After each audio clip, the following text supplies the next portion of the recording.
कैसे हो बच्चों। आपका स्वागत है IQ गुरुकुल क्लासेज पर।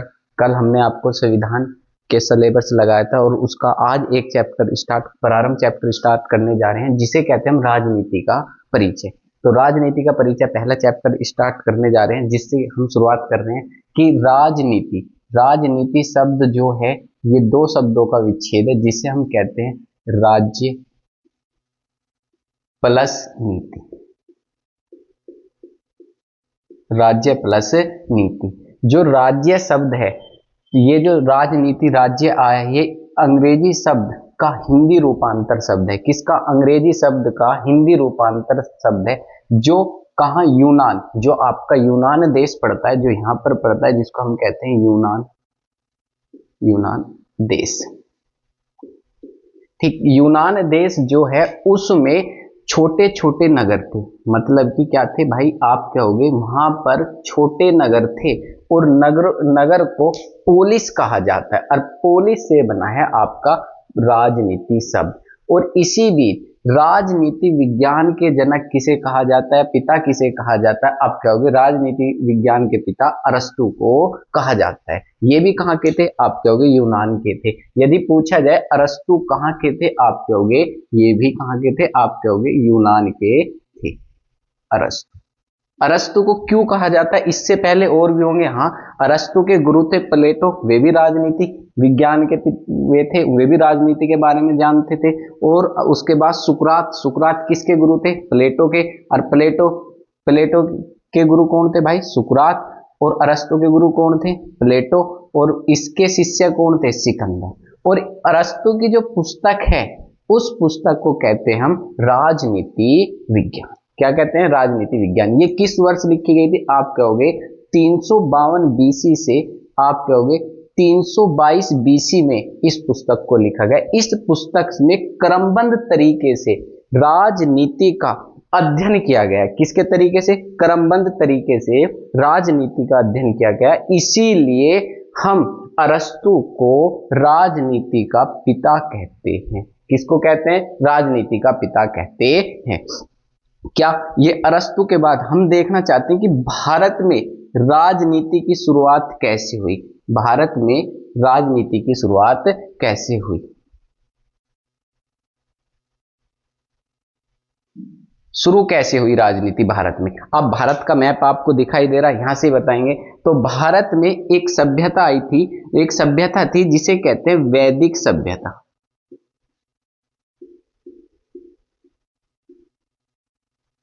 वैदिक सभ्यता। और इस सभ्यता में जन का उल्लेख मिलता है, और जन प्रमुख को राजा या राजन कहा जाता था। मतलब कि जो जन पर शासन करता था, उसी को हम क्या कहते थे? उसी को हम राजा या राजन कहते थे। वैदिक सभ्यता। और इसके बाद एक सभ्यता आई थी, दूसरी नगरीय सभ्यता आई थी, जिसे कहते हैं महाजनपद काल। और महाजनपद में एक जनपद सबसे विकसित हुई थी, जिसे हम कहते हैं मगध जनपद। मगध जनपद। मतलब कि 16 महाजनपदों में से सबसे जो विकसित जनपद हुई, वो हुई मगध जनपद। इसने अपने क्षेत्र को या अपने साम्राज्य को कहां तक? आप कहोगे उत्तर में हिमालय तक फैला लिया था, और दक्षिण में विंध्याचल पर्वत श्रेणी तक और अफगानिस्तान तक इसका क्षेत्र था। कब था? आप कहोगे मगध जनपद पर एक जो आया, उसको कहते हैं मौर्य साम्राज्य का शासन। मौर्य साम्राज्य।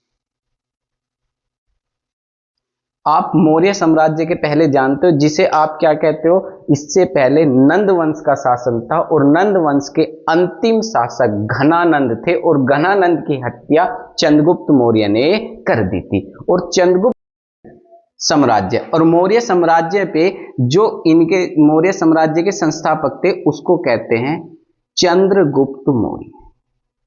चंद्रगुप्त मौर्य।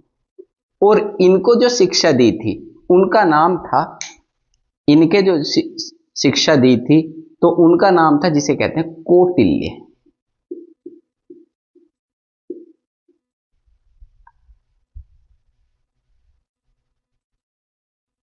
कौटिल्य था। ठीक, जो आप कहोगे कौन थे? मौर्य साम्राज्य, और मौर्य साम्राज्य के जो संस्थापक थे उन्हें कहते चंद्रगुप्त मौर्य, और चंद्रगुप्त मौर्य के जिन्होंने शिक्षा दी थी उनका नाम था कौटिल्य। अब कौटिल्य जो थे, यहां पर एक स्थान पड़ता है पाकिस्तान जिसे कहते तक्षशिला, तक्षशिला, तक्षशिला। और तक्षशिला जो है, ये तक्षशिला एक शिक्षा का सबसे बड़ा केंद्र था। यहां पर इन्होंने ले जाकर इसे शिक्षा प्राप्त की थी। और कौटिल्य की पुस्तक थी जिसका नाम था अर्थशास्त्र।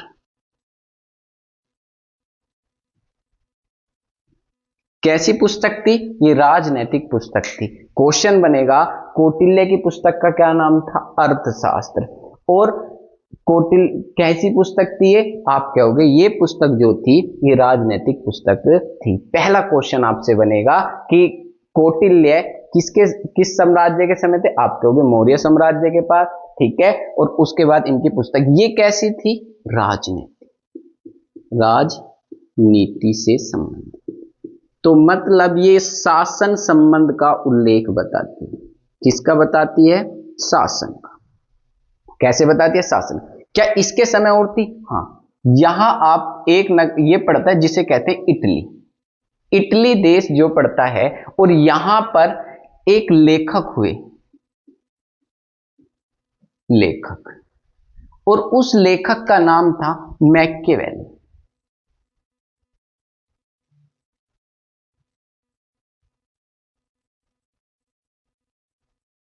और इनकी एक पुस्तक थी जिसका नाम है द प्रिंस। कौन सी पुस्तक थी? The Prince. ये भी एक राजनैतिक पुस्तक थी। अब दोनों में शासन के बारे में वर्णन मिलता है। अब क्वेश्चन यहां से क्या बनता है? जो द प्रिंस है, इसी भारत में किस पुस्तक को कहा जाता है? वो पुस्तक है आपकी अर्थशास्त्र। अर्थशास्त्र को भारत का क्या कहा जाता है? मैं क्वेश्चन लिख देता हूं यहां पर। अर्थशास्त्र को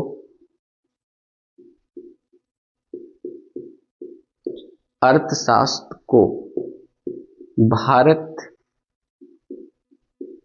का द प्रिंस नाम दिया जाता है।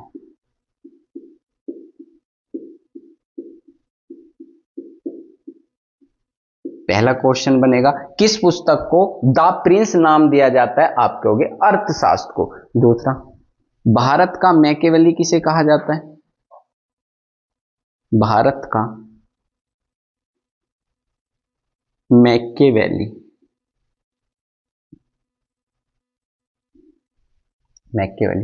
कौटिल्य को कहा जाता है।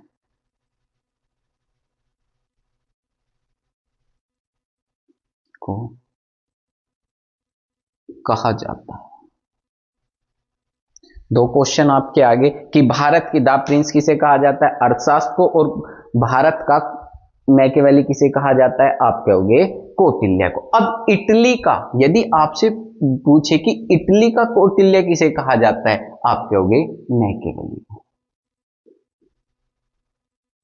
क्या कहा जाता है? इटली का कौटिल्य किसे कहा जाता है? तो आप कहोगे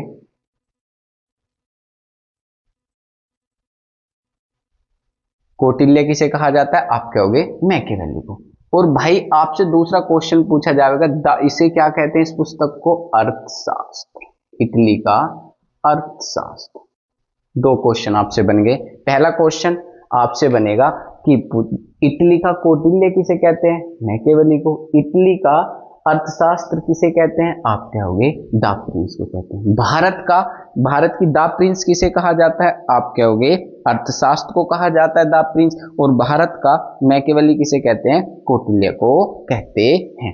यहां से शासन के, और इसी पुस्तक में, इन पुस्तक में राजनीति के तत्व बताए गए हैं। कितने बताए गए हैं? आप कहोगे राजनीति के तत्व बताए गए हैं।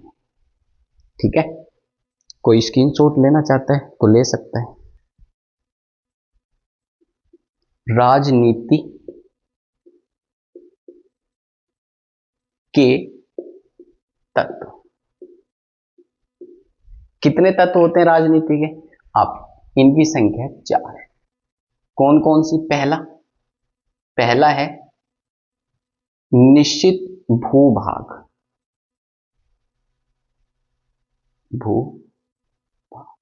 दूसरा निश्चित जनसंख्या,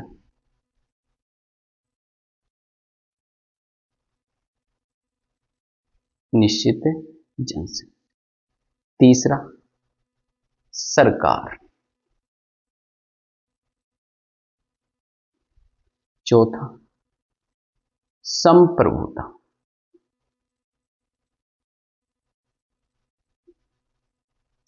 यदि आपसे क्वेश्चन बनता है कि राजनीति के कितने तत्व हैं, तो आप बताओगे राजनीति के 4 तत्व हैं, निश्चित जनसंख्या, निश्चित भूभाग, सरकार और संप्रभुता। इन कितने तत्व हैं? 4। कैसे? निश्चित भूभाग क्या होता है? कोई भी क्षेत्र है, जैसे मान लो कि ये एक क्षेत्र है,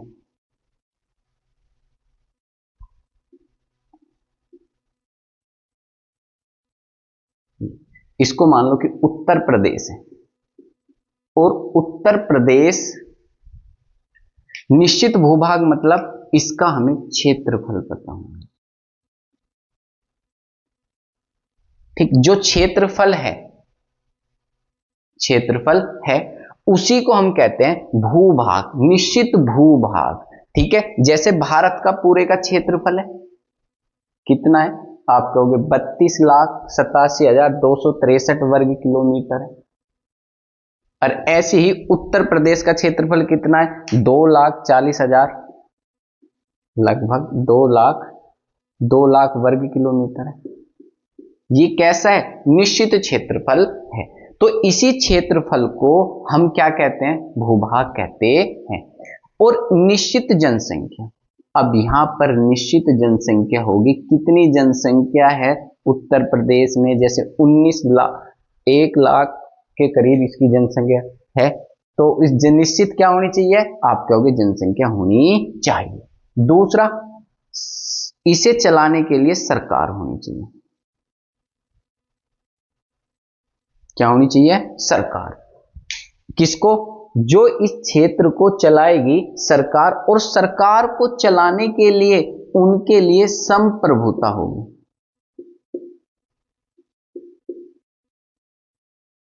संप्रभुता का मतलब क्या है? कि ये सरकार अपने निर्णय लेने में सक्षम होगी, उसी को कहते हैं संप्रभुता। सरकार चलाएगी कैसे? आप कहोगे चलाने के लिए इसके 3 स्तंभ होते हैं। कौन कौन से? एक स्तंभ कहते हैं कार्यपालिका,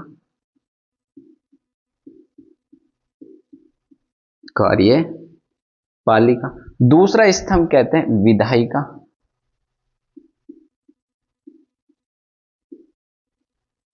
और तीसरा स्तंभ आता है न्यायपालिका।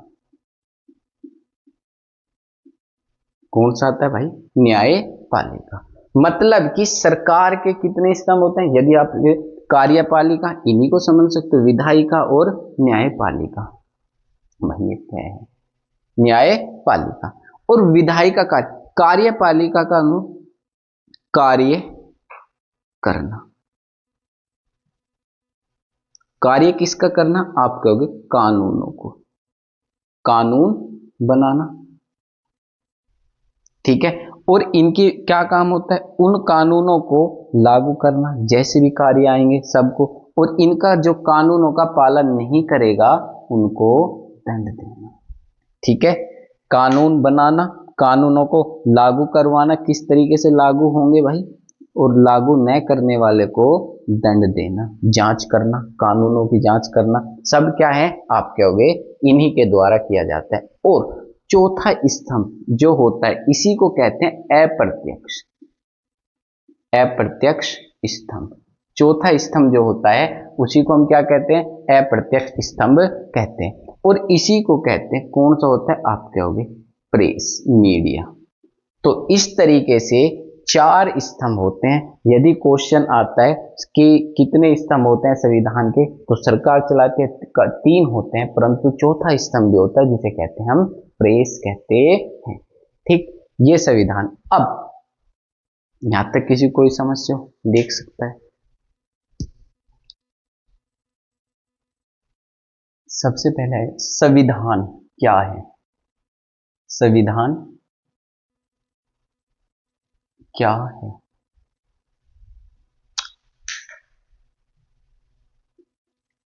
जिसमें शासन शासन संबंधित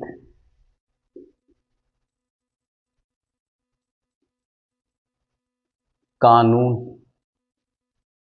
या कानूनों का उल्लेख है। छोटी सी आम भाषा में क्या करें, किसे कहते हैं संविधान? जहां पर कानून लिखे हुए हैं या कानूनी पुस्तक है, जहां पर कैसे शासन संबंधित कानून है, किस तरीके शासन, उसी को हम क्या कहते हैं? संविधान कहते हैं। ठीक। और उसके बाद दूसरा आता है जिसे हम कहते हैं राज व्यवस्था। राज क्या है? राज व्यवस्था आप क्या होगे? किसी निश्चित क्षेत्र में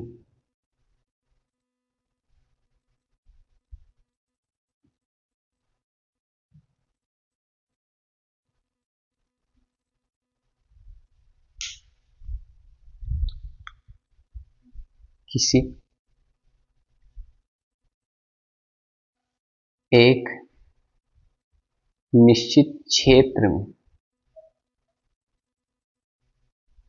कानूनों को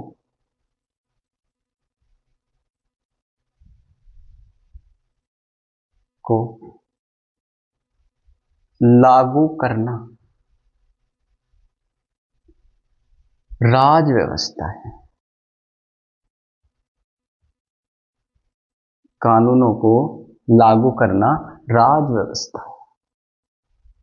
ठीक, उसे क्या कहते हैं हम? राज व्यवस्था कहते हैं। जहां पर एक निश्चित क्षेत्र में कानूनों को लागू किया जाए उसी को राज व्यवस्था कहते हैं। ठीक। उसके बाद राज व्यवस्था कहते हैं। नीति किसे कहते हैं? नीति किसी कार्य को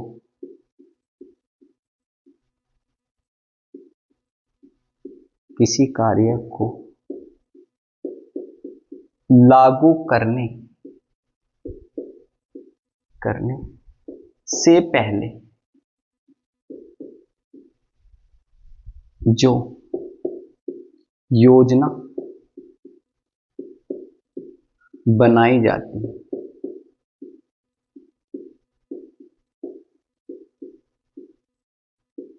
वह नीति है। वह नीति है। मतलब कोई कार्य कर रहे हैं हम, उस करने से पहले जैसे सोचना है, कैसे करना, किन तरीकों से करना है, तो उसी को हम क्या कहते हैं? नीति कहते हैं। ये काम कौन करेगी? आप कहोगे ये कार्य करेगी सरकार। क्या करेगी? सरकार। जो उस समय की सरकार होगी वो क्या करेगी? आप कहोगे नीति बनाई। किसके लिए? आप जनता के लिए।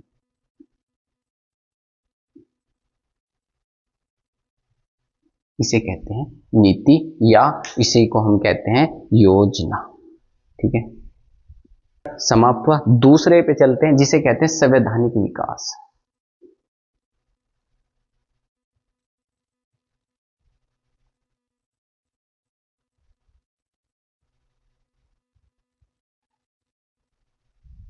संवैधानिक विकास क्या है? संवैधानिक विकास भारत में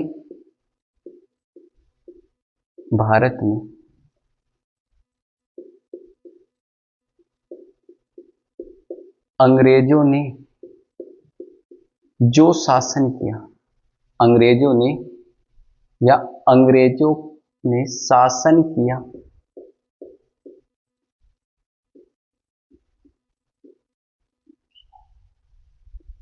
उनके द्वारा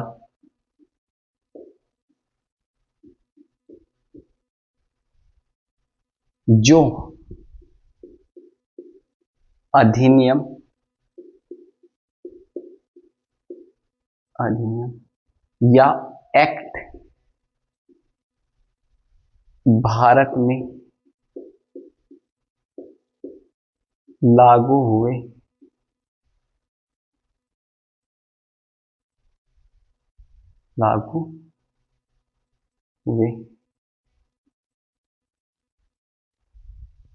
वह संवैधानिक विकास है।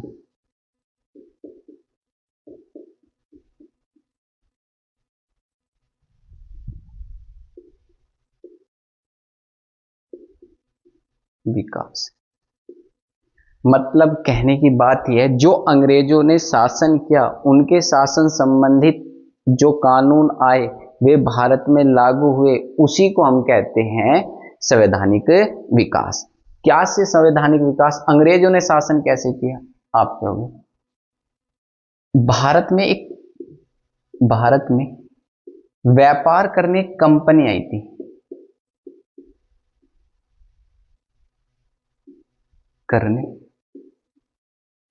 आई थी, जिसका नाम था ईस्ट इंडिया कंपनी। कौन सी कंपनी आई थी? East India company. इसका गठन कब हुआ था आप कहोगे? इसका जो गठन हुआ था वो हुआ था 1600 ईस्वी में। कहां आप कहोगे? इंग्लैंड में। इंग्लैंड में किस कंपनी का? ईस्ट इंडिया कंपनी का गठन हुआ था। ईस्ट मतलब पूरब में, इंडिया मतलब इंडिया में, मतलब कि जो पूरब में इंडिया देश है उसके साथ व्यापार करने के लिए जो कंपनी गठित हुई थी उसी को कहते हैं ईस्ट इंडिया कंपनी। भारत में कैसे शासन था जब ये कंपनी आई? तो भारत में जब हम हिस्ट्री पढ़ते हैं उसमें एक काल आता है जिसको कहते हैं मध्यकाल। और इस मध्यकाल में किनका शासन आता है? इस्लाम का। और इस शासन को, इस्लाम के शासन को दो भागों में बांटा जाता है। एक तो दिल्ली पे राज, दिल्ली सल्तनत, और दूसरा मुगल काल।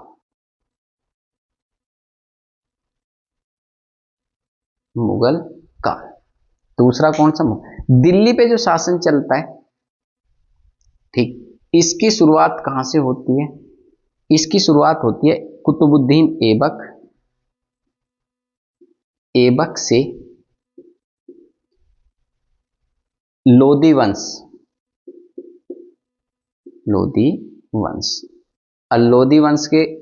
लोदी वंश तक इसकी शुरुआत होती है। और इसका जो यहां से शुरुआत कहां होती है? पानीपत के प्रथम युद्ध 1526 से, और आपको होती है 1857 की क्रांति तक। जिनका नाम यहां पर यदि लोदी वंश का नाम पूछे, क्या है आप कहोगे? इब्राहिम लोदी उस वंश के अंतिम शासक थे। अब यहां जो शासन था, इस शासन को भी दो भागों में बांटते हैं। एक तो कठोर शासन, दूसरा सरल शासन, या आप कैसे आसान सरल शासन। ठीक, कठोर शासन कहां से कहां तक था? आप 1526 से 1707 तक। मतलब कि आप क्या होगे, कहां से आप इसमें लेोगे? बाबर से लेकर औरंगजेब तक। कैसा शासन था औरंगजेब तक? कठोर शासन था। इसी के बाद यहां सरल शासन 1707 से